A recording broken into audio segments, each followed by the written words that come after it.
Hello and welcome back to the second part of Mary Elizabeth Braddon's The Christmas Hirelings.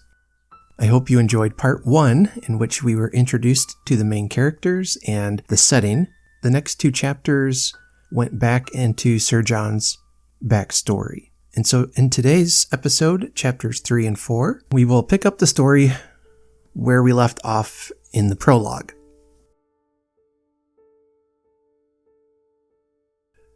The Christmas Hirelings by Mary Elizabeth Braddon. Chapter 3. The time, afternoon. The afternoon of Christmas Eve. The place, the library at Penlyon Castle. And the only personage, Sir John Penlyon, sitting by the fire in the gathering dusk, somewhat out of temper with the world at large, and with himself as the most important member in it. The morning had been troublesome, spent for the most part with his bailiff, who was full of the wants and the shortcomings of tenants. Sir John had missed his useful friend Danby, and that philosophical spirit which always made light of such thorns in the flower bed of a rich man's lot, and always succeeded in laughing him out of his bad temper. Mr. Danby had been absent for the last 4 days. He had gone with Sir John's cheque in his pocket to fetch the Christmas hirelings, the little people who were to come to the dull old castle and make merriment for its solitary lord. The more Sir John Penlyon meditated upon the business, especially this afternoon, the more preposterous and vexatious it seemed to him. "I must have been an arrant fool to consent to such a piece of folly," he said to himself. Enter Adela Hawberk, flushed and excited. "We have finished, uncle. It is quite the prettiest tree you ever saw. How delighted the dear little things will be." "Dear little things indeed. How do you know they might be odious little things, spoilt and cantankerous, or underbred and hypocritical, if they have been what a middle-class mother calls well brought up to sit upon the edge of their chair and to be afraid of everybody? They are sure to be nice children. Mr. Danby wouldn't bring nasty ones." "What does he know about children, an old bachelor?" "Why, uncle, you can't have seen him in a children's party, or you'd never say that. He is a prodigious favorite with the children in all the houses he goes to. Perhaps that is one reason why the mothers are so fond of him. Hark, they ought to be here by this time. The carriage went to Victoria an hour ago to meet the coach from Lanston. They were to stay at Plymouth last night. Mr. Danby thought it would be too long a journey for the little things to do in one day. He is so considerate." "He is a fool, and I am a greater fool to encourage his nonsense. The utter absurdity of bringing children from the other end of the world. Do you know where the creatures come from, Adela?" "I haven't the faintest notion. All Mr. Danby said was that they lived on the other side of London, and that he wanted a clear week to fetch them. You must remember, uncle, you told him you wanted to know nothing about them. They were to come and go, and you were to hear no more of them. They were to have no claim upon you in the future." "I should think not, indeed. Claim upon me, forsooth. But it would have been only civil to tell me where the brats come from, and who their people are." "No doubt he will tell you, if you ask him." "He ought to have told me of his own accord. I am not going to ask him." Adela was discreetly silent, seeing that her uncle was in what she called one of his tempers. She always respected her uncle's tempers. She went to the big bay window from which she could see a long way down the drive. It was not 4 o'clock, but the dimness of a wintry twilight was creeping over the landscape. The afternoon was mild and calm, by no means an old-fashioned Christmas, an afternoon that might have been October.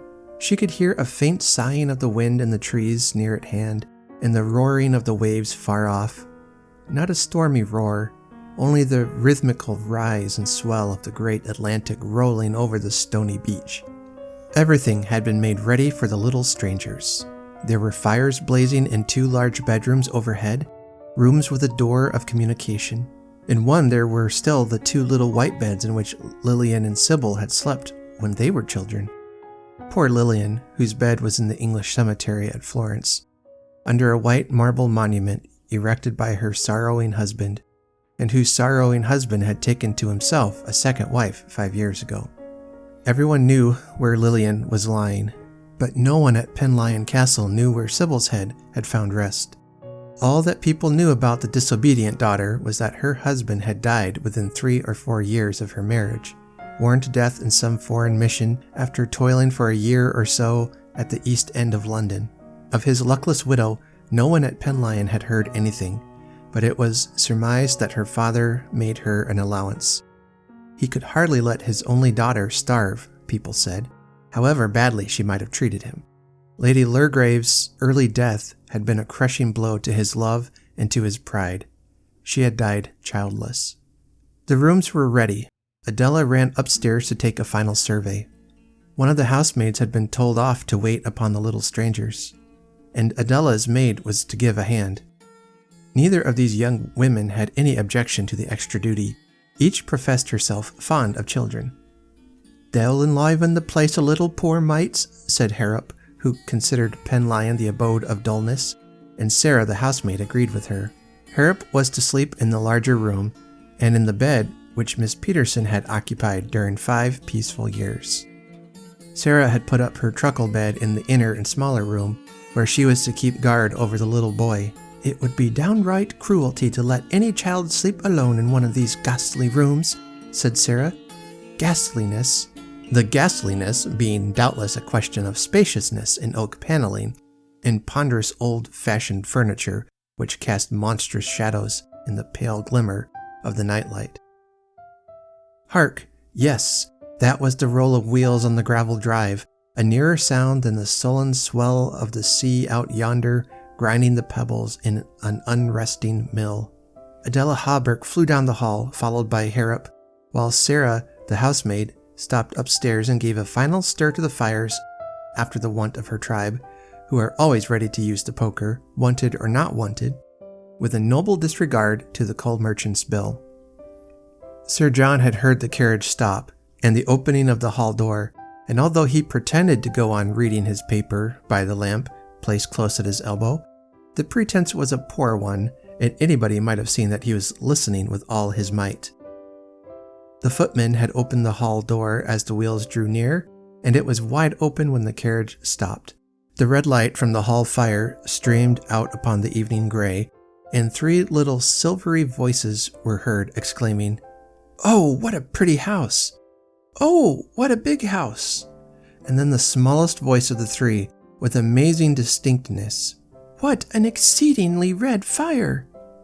The carriage door flew open, and 2 little girls, all in red from top to toe, and 1 little boy in gray, rolled out in a heap, or seemed to roll out, like puppies out of a basket, and scrambled onto their feet, and ran up the steps, Mr. Danby, slim and jaunty as usual, following them.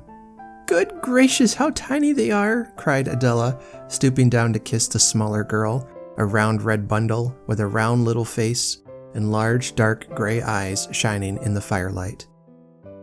The tiny thing accepted the kiss somewhat shrinkingly and looked about her, awed by the grandeur of the hall, the large fireplace and blazing logs, the men in armor or the suits of armor standing up and pretending to be men. "I don't like them," said the tiny girl, clinging to Danby, and pointing with a muffled red hand at one of these mailed warriors. "They're not alive, are they, Uncle Tom?" No, Moppet. They're as dead as doornails." "Are they? I don't like dead people." Come, Moppet. Suppose they're not people at all. No more than a rocking horse is a real live horse. We'll pull one of them down tomorrow and look inside him, and then you'll be satisfied." The larger scarlet mite, larger by about an inch, older by a year, was standing before the fire, gravely warming her hands, spreading them out before the blaze as much as hands so tiny could spread themselves.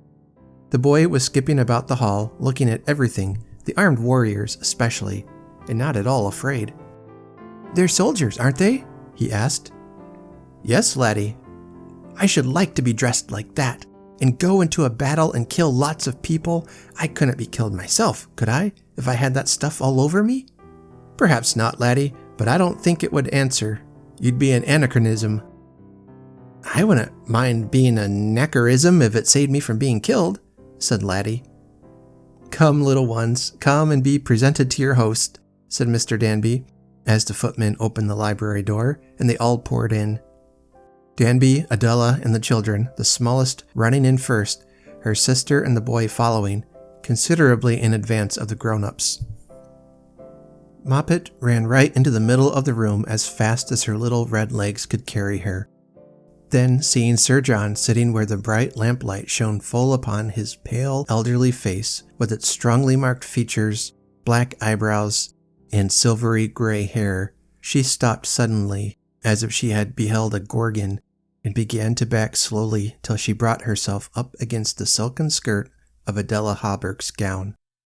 And in that soft drapery she in a manner absorbed herself, till there was nothing to be seen of the little neatly rounded figure, except the tip of a bright red cap, and the toes of 2 bright red gaiters.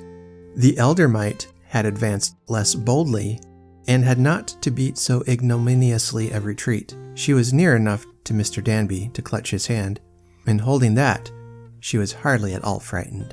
The boy, older, bolder, and less sensitive than either of the girls, went skipping round the library as he had skipped about the hall, looking at things and apparently unconscious of Sir John Penlyon's existence. "How do you do, Danby?" said Sir John, holding out his hand as his old friend advanced to the fire, the little red girl hanging on to his left hand, while he gave his right to his host. "'Pon my word, I began to think you were never coming back. You've been an unconscionable time. One would suppose you had to fetch the children from the world's end." "I had to bring them to the world's end, you might say. Boscastle is something more than a day's journey from London in the depth of winter." "And are these the children? Good heavens, Danby, what could you be thinking about to bring us such morsels of humanity?" "We wanted children," said Danby, "not hobbledehoys." "Hobbledehoys? No, but there is reason in everything. You couldn't suppose I wanted infants like these. Look at that little scrap hidden in Adela's frock. It's positively dreadful to contemplate. They will be getting under my feet. I shall be treading upon them and hurting them seriously." "No, you won't, Jack. I'll answer for that." "Why not, pray?" "Because of their individuality. They are small, but they are people. When Moppet comes into a room, everybody knows she is there. She is a little scared now, but she will be as bold as brass in a quarter of an hour." Sir John Penlyon put on his spectacles and looked at the little hirelings more critically. Their youth and diminutive size had been a shock to him. He had expected bouncing children with rosy faces, long auburn hair, and a good deal of well-developed leg showing below a short frock. These, measured against his expectations, were positively microscopic. Their cheeks were pale rather than rosy. Their hair was neither auburn nor long. It was dark hair, and it was cropped close to the neat little heads, showing every bump in the broad, clever-looking foreheads. Sir John's disapproving eyes showed him that the children were more intelligent than the common run of children, but for the moment he was not disposed to accept intelligence instead of size. "They are preposterously small," he said. "Not at all the kind of thing I expected. They will get lost under chairs or buried alive in wastepaper baskets. I wash my hands of them. Take them away, Adela. Let them be fed and put to bed." Then turning to Mr. Danby as if to dismiss the subject, "Anything stirring in London when you were there, Tom?" Before Danby could answer, Moppet emerged from her shelter, advanced deliberately, and planted herself in front of Sir John Penlyon, looking him straight in the face. "I'm sorry you don't like us, Mr. Old Gentleman," she said. Every syllable came out with clear precision from those infantine lips. Moppet's strong point was her power of speech. Firm, decisive, correct as to intonation, came every sentence from the lips from this small personage. Ponderous polysyllables were no trouble to Moppet. There was only an occasional consonant that baffled her. "Who says I don't like you?" said Sir John, taken aback and lifting the animated bundle of red cloth onto his knee. He found there was something very substantial inside the woolly cloak and gaiters, a pair of round, plump arms and sturdy little legs, a compact little figure which perched firmly on his knee. "You said so," retorted Moppet, with her large gray eyes very wide open and looking full into his. "You don't like us because we are so very small. Everybody says we are small, but everybody doesn't mind. Why do you mind?"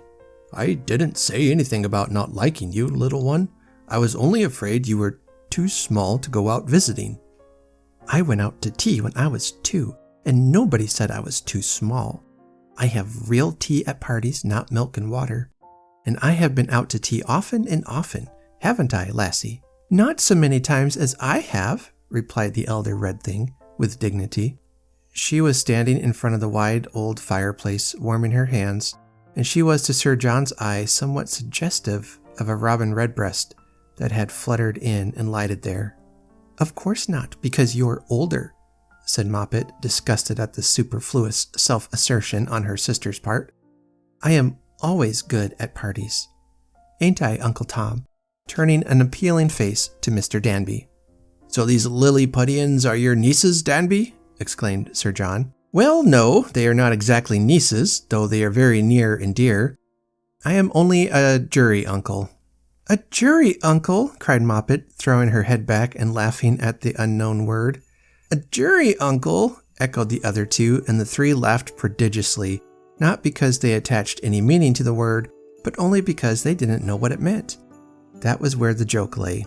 "You know that in Cornwall and in Sicily all the elderly men are uncles, and all the old women aunts.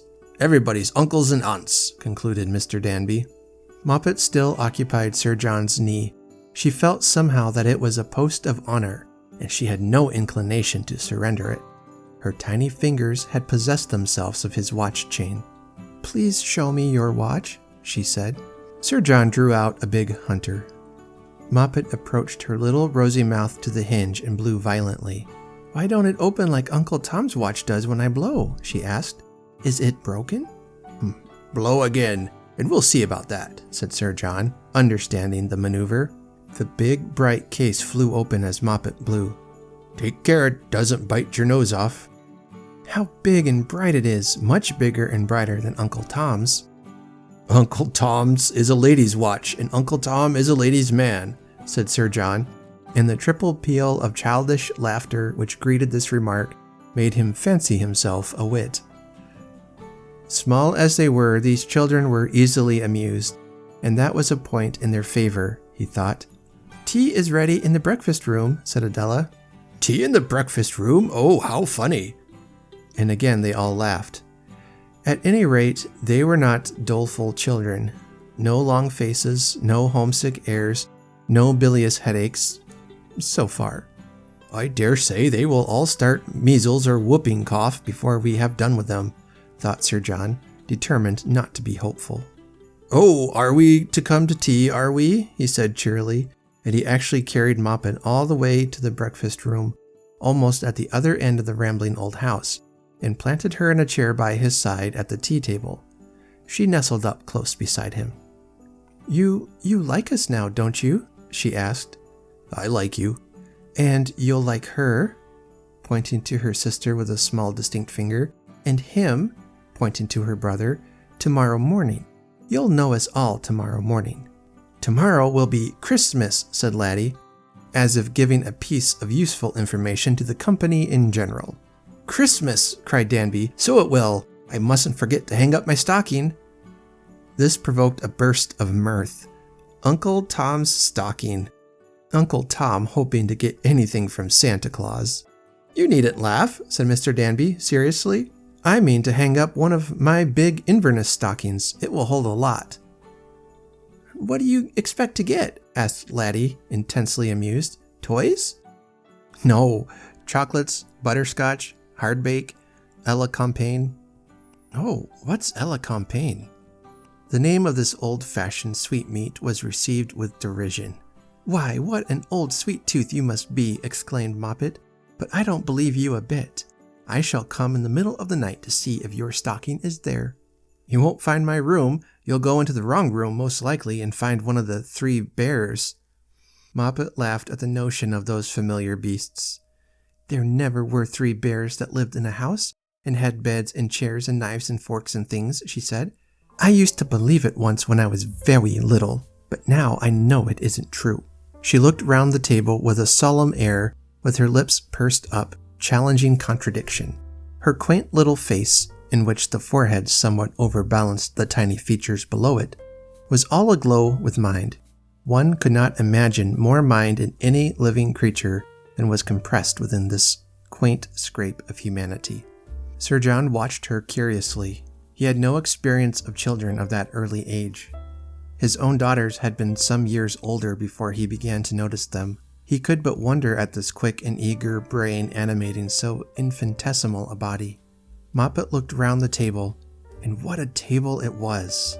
She had never seen anything like it. Cornwall, like Scotland, has a prodigious reputation for breakfasts, but Cornwall, on occasion, can almost rival Yorkshire in the matter of tea. Laddie and Lassie had set to work already, one on each side of Miss Hawberk, who was engaged with urn and teapot. Moppet was less intent upon food and had more time to wonder and scrutinize. Her big mind was hungrier than her little body. "Oh, what a lot of candles!" she cried. "You must be very rich, Mr. Old Gentleman." 8 tall candles and 2 heavy old silver candelabra lighted the large round table, and on the dazzling white cloth was spread such a feast as little children love. Cakes of many kinds, jams and marmalade, buns, muffins, and crisp biscuits fresh from the oven, scones both white and brown, and the pale yellow clotted cream in the preparation of which Cornwall pretends to surpass her sister Devon, as in her cider and smoked pig. It is only natural that Cornwall, in her stately seclusion at the end of Western England, should look down upon Devonshire as sophisticated and almost cockney. Cornwall is to Devon as the real Scottish Highlands are to the Trossachs. Besides the cakes and jams and cream bowl, there were flowers, Christmas roses, and real roses, red and yellow, such flowers as only grow in rich men's greenhouses, and there was a big silver urn in which Laddie and Lassie could see their faces, red and broad and shining, as they squeezed themselves each against one of Adela's elbows. "Oh, Uncle Tom," exclaimed Lassie in a rapturous tone, "we shall never die here." "Not for want of food, certainly, Lassie."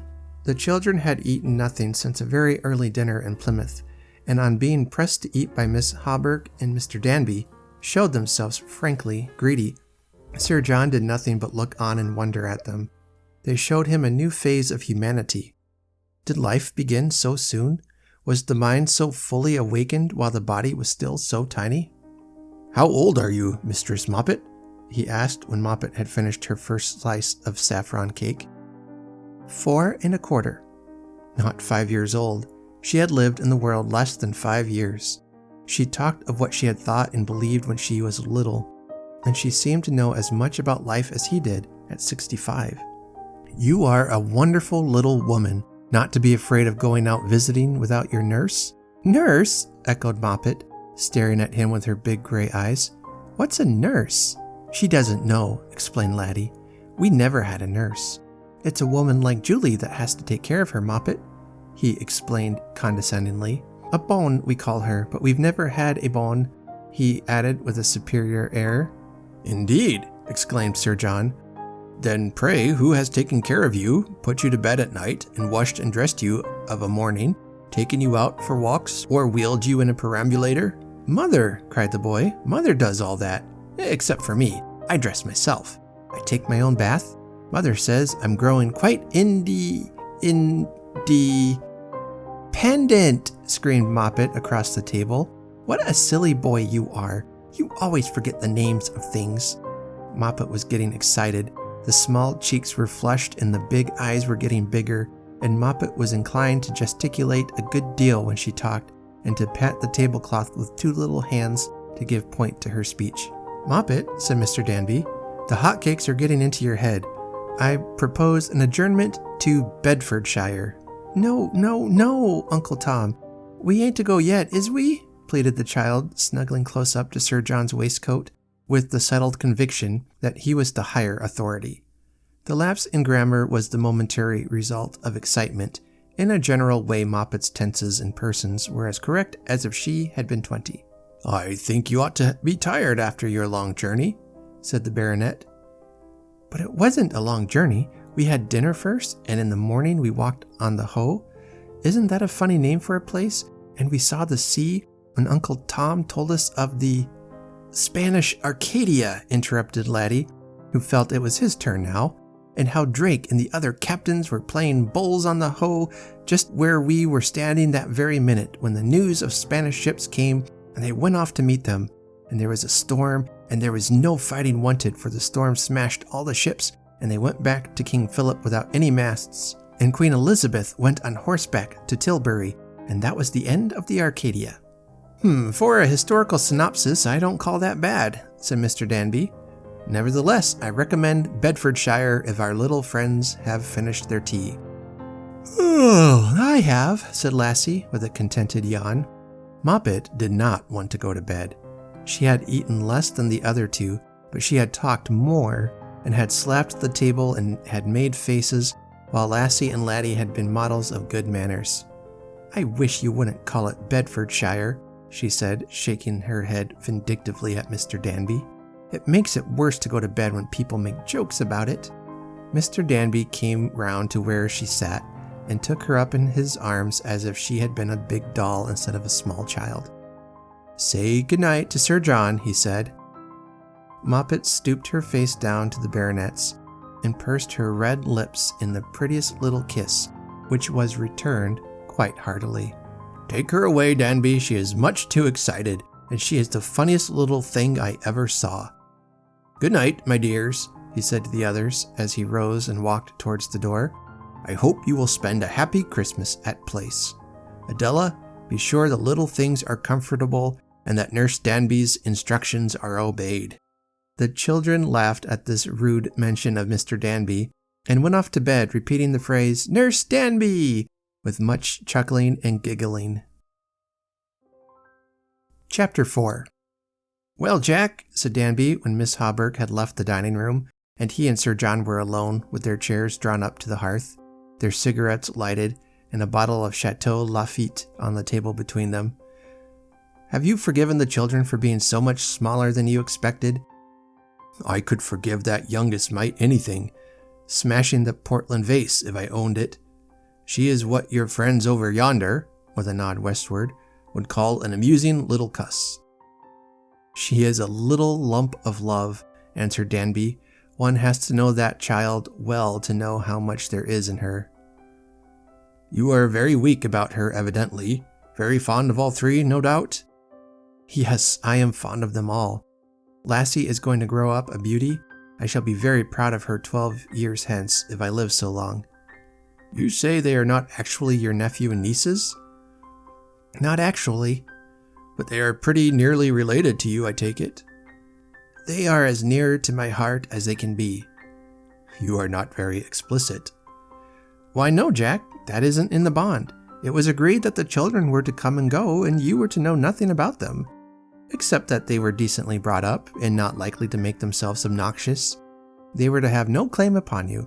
This visit was not to be the thin end of the wedge. You needn't echo me, Danby. I dare say I was rather cantankerous the other day. No, Jack. You were open-handed and liberal, as you always are. But naturally you didn't want, by a casual kindness, to establish a claim, or to give anybody's poor relations the right to bother you. We'll stick to the original notion, my dear friend. These children are hired to amuse you, and to give just a touch of homely mirthfulness that suits their season. They will enjoy all the good things your hospitality provides, and their frank happiness will enliven this solitary old house. And on the morning after Twelfth Night, they will wish you goodbye and will be seen no more at Penlyon Place. Manage it your own way, said Sir John with a faint sigh. He was thinking of his daughter Lillian, his elder daughter, who had never disobeyed him, whose marriage had gratified his pride as a father. If she had lived to be a mother, how happy he would have been to see the third generation growing up about him, to have welcomed sturdy grandsons and blooming granddaughters to the house of his forefathers, to have seen the line of the Penlyons carried out towards the dim future, with the promise of new honors and increasing wealth. The bell rang at 8:30 for morning prayers, a big bell in the cupola over the hall door. Sir John was in his armchair near the hearth, with the large crimson-bound prayer book open on the table in front of him. waiting for the assembling of the household. The bell was still ringing when a scampering of little feet was heard in the hall. The door was opened rather violently, and Laddie and the two little girls came rushing in, their eyes sparkling, the cheeks fresh and cold from the morning air. Moppet ran straight to Sir John and lifted up her rosebud mouth for a kiss, and was immediately taken upon his knee. It seemed the only possible thing to do with such a small creature, so round, so caressing, so bright and fresh with sweet morning breezes and morning sunshine. "What a very nice garden yours is," said Moppet approvingly. "You have seen the garden already. What an early bird you are!" "Yes, but I didn't catch any worms. I don't like worms. They're very ugly," said Moppet, shaking her head. "I'm not afraid of them now, not even when they're ever so big, but I do not like them." She slapped her open palm upon Sir John's coat sleeve to give emphasis to this final statement. Such a tiny, tiny hand, but with so much character in all its movements. Laddie and Lassie, meanwhile, were walking slowly around the breakfast table, looking at the good things upon it. The big Cornish ham and savory pie and cold pheasants were on the sideboard, but the large round table was amply furnished with covered silver dishes, in which the children admired themselves, and crystal jars of jam and bowls of clotted cream, as at last night's tea. Laddie came to a full stop, gazing with wide open eyes, and gave a long sigh of content. "Poor Mother," he said, almost in tears. "What's the matter with Mother?" asked Moppet from her perch on Sir John's knee. "She has never had a breakfast like this." "She has what she likes. Mother isn't greedy like you. Cake doesn't make her happy, nor even jam," said Moppet with a philosophical air. "She has an egg every morning. My fowl lays it for her sometimes." "So you keep fowls, Moppet?" asked Sir John, curiously interested in every detail of these small lives. "I keep a fowl, a hen. Cocks are never so much prettier, but they are fierce and they won't lay eggs. I have got a hen, and she has got one, and he has got one," said Moppet, pointing to the brother and sister, "and they all lay eggs for Mother's breakfast, except when they won't." "Hush, my pet. I'm going to read prayers." "Are you?" said Moppet, looking at him with wondering eyes. "Why don't you say your prayers directly you're dressed, like we do?" "These are family prayers for everybody." "Oh," said Moppet, resignedly, with a very long face. "Like church, I suppose." Adela Hawberk and Mr. Danby came in one by one during this conversation, and Adela now took Moppet, as it were, into custody. While Danby looked after the other two, the three children were seated solemnly with their little hands quietly folded, but their eyes roaming about the room, when the servants came filing in and took their places near the door. The butler, portly and pompous, the valet, tall and slim, languidly elegant, the cook, colossal, the maids, fresh-colored and prim, in cotton frocks and smart white caps, and Miss Hawberk's woman, bringing up the rear in a neat black gown and a something of lace and ribbon, which was as little like a cap as she could make it. Moppet, with her mouth wide open, counted these good people in a loud whisper, and then, just as Sir John opened his book and began the preliminary scriptures, turned to Miss Hawberk in an irresistible surprise and exclaimed aloud, "12 servants! Mother has only one!" She looked very sorry the next instant when she heard her little clear voice clash against Sir John's deep tones. Until the very end of the family prayers, she knelt or sat as mute as a statue. The prayers were not too long for anyone's patience. The servants filed out of the room as quietly as they had entered, Miss Hawberk's Abigail departing with an indolent grace, and with the door held open for her by an admiring footman. Then came a delicious odor of coffee, and then the business of breakfast began in earnest, and the children, who had been up at the first glimpse of day, eager to find the toys in their stockings, Mother's little gifts among them, and who had been dressed and running about since 7:30, were quite ready for the meal. Mr. Danby looked after them, and took care that they had only the things that were good for them, and those composed a somewhat Spartan bill of fare. The butler, who was on duty at the sideboard, carving, approached Laddie as solemnly as if he were a grown-up person and offered him a plate of pheasant and ham. Laddie looked appealingly at Uncle Tom. "Not to be thought of, Laddie. You are going to have a dinner fit for a Lord Mayor of London, and you must save yourself for that. Bread and butter and an egg for breakfast, and nothing more." Moppet, who was breakfasting on a basin of bread and milk, shook her head at her brother across the wide round table. "You know, Laddie, we never have meat for breakfast," she said, "and we don't always have it for dinner. Sometimes we have rice pudding, and sometimes we have batter pudding," she explained to the company in general. "And then we don't want meat, you know. It's better for us, and it's cheaper for Mother." She was much at home in the dining room at Penlyon Place, as if she had been in her own nursery. She had dragged a chair close to Sir John's elbow, and had placed herself at his side unbidden. Moppet had a preference for the ruder sex, perhaps resulting from her experience of her good friend Danby, who indulged her more than anybody else in her small world. She admired Adela, and she liked Adela's frock, and the way her hair was done, but she wanted to sit next to the nice old gentleman with the black eyebrows and silver gray hair, who had taken her on his knee and talked to her in his big, deep voice. The church was close to the gates of Penlyon Place, and they all walked there together on this fine Christmas morning. It was what people call a green Christmas, the air soft and warm, the sky blue, and the sun shining on the leafless branches of oak and beech and on the green underwood. "There ought to be snow at Christmas," said Lassie. "It isn't like Christmas without snowballing." The children behaved so discreetly in church that it was clear that they were good little church people, and that the service was familiar to them, though only Laddie made any pretense at reading his prayer book, and he always read in the wrong place. Never a word spoke Moppet all through the long rustic service, though her eyes and her sensitive lips were eloquent of many emotions. Wonder at the monuments on the wall in front of her, the knightly gentleman kneeling face to face with his stately lady, and a diminishing line of 6 kneeling boys behind them, and a diminishing line of 6 kneeling girls behind her. Had they really 6 apiece? Moppet asked Sir John, as she trotted homeward by his side, her tiny hand held firmly in his strong fingers. 6 what? Who? Had the gentleman with the frill round his neck 6 little boys, and had the lady with the frill round her neck 6 little girls? Yes, Moppet, it's quite true, only they shared them. Then why are the boys all on one side? I suppose it's a more orderly arrangement.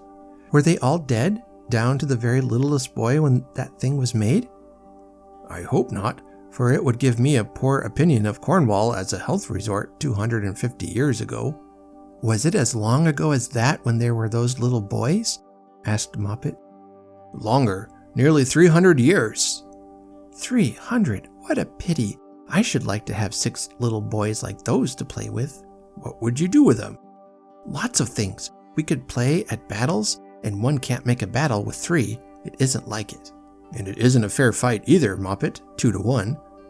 No, but Laddie thumps very hard. We have to push him down and sit upon him. And when he can't get up, we've won, exclaimed Moppet with a triumphant air.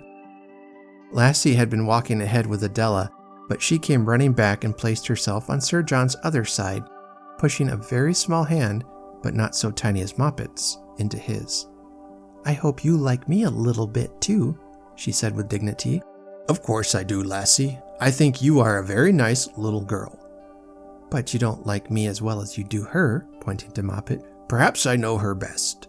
She is such a forward young lady, and she and I are quite old friends. Not really older than me and you, said Lassie. Is it naughty to be forward? Moppet asked gravely, having considered the phrase. Not at 4 years old. You won't be able to jump upon an elderly gentleman's knee and put your arms around his neck when you are 4 and 20. I shall be too big, and I shouldn't want to unless I liked him as much as I like you. Little girls sit on their father's knees, don't they? Sometimes. I mean good little girls. And that isn't being forward, is it? No, Moppet, no. Fathers are made to be sat upon. I wish you would be my father. Why, Moppet? Because I never had one. Never, never. It's curious, isn't it? Other little girls say it's curious when I tell them about it. Mother's stopping with a puzzled look, the kind of person who has a dead husband. A widow? Suggested Sir John, startled at the turn of speech. Yes, a widow. And I was born after he was dead. It's so long ago that I don't remember. And Mother was very sorry then, awfully sorry. And she was so ill and so sorry that she didn't care about me. She didn't even know I was there. It was months and months before she knew anything about me. But when she began to know, she liked me very much. And that's why I'm her favorite child, exclaimed Moppet. You mustn't talk about favorites. A mother loves all her children alike. That isn't true, said Moppet. But you're not a mother and you don't know, so you didn't mean to tell a story. Sir John accepted this rebuke meekly, and as they had now arrived at the hall door, he informed his young friend that he had some letters to write and must part company with her for an hour or two. The little woman in red looked up at him with a sorrowful face. She was an adhesive young person, and she had taken a fancy to her host. Mayn't I come with you? She asked plaintively. I'll be very quiet. I sit with Mother when she writes her letters, and sometimes she lets me wipe the pen. She has such a dear little pen holder, like a tortoise-shell cat, only it's not alive. Sir John was polite but firm. He was charmed with Moppet, but he preferred to write his letters without her company. We shall meet at dinner, he said, stooping very low to kiss the atom of a hand. And I shall sit next to you? Asked Moppet. On my right hand, as the guest of the evening. Okay, that was chapters 3 and 4 of The Christmas Hirelings. I hope you're enjoying the story as much as I am. If you can get through those first 2 chapters, this story really just starts taking off. I love the 3 children, Laddie, Lassie, and Moppet. But Moppet especially, I don't know, I can't read that without just falling in love with that little character. She's such a sweetheart. And in some ways reminds me of my kids when they were little, especially the way they really liked to talk and would use words and expressions they'd heard but may not fully understand, or they would read them in a book but never say it out loud and then, didn't know what it meant. I'm reminded of just how different they did Christmas back then. I believe the story came out in 1893. But as I've said, it's very, very Victorian, as you'll see as the story continues to unfold. It has everything you come to expect in a Victorian story. Stay tuned for that. But I love the way they burst into the room on Christmas morning, and they already had their stockings in their rooms. They were just excited about the day. It was a very simple day. They spent at church. They spent with each other. It sounds really sweet, really wonderful way to spend Christmas Day. And I love that they were teasing Danby, or that even Sir John is already changed. He's already tapping into emotions that he has squashed away. As the story unfolds, we see that his daughters both have had some tragedies. And one of them is dead, and the other, they have no idea where she's at. Like Scrooge, Sir John is hurting, but in some ways Sir John is different because the pain that's been brought into his life was not because of his love for money necessarily. Well, I mean, I suppose you could make an argument about that he wanted his daughters to marry the proper people and to, marry for money, for practical reasons, all that. I guess I could see that. I love just how immediately his world is changed. His emotions come out as almost immediately when he meets these children, and especially Moppet. So just a really wonderful, cozy story. I hope you're enjoying it. Stay tuned for next Friday. We will have chapters 5 and 6, and then the following Friday will be the conclusion, chapter 7. Now, chapter 7 is a longer chapter, and so it'll be about an hour-long episode.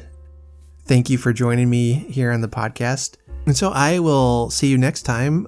But in the meantime, be kind to each other and do good. And remember that fathers are for sitting upon. have a very Merry Christmas.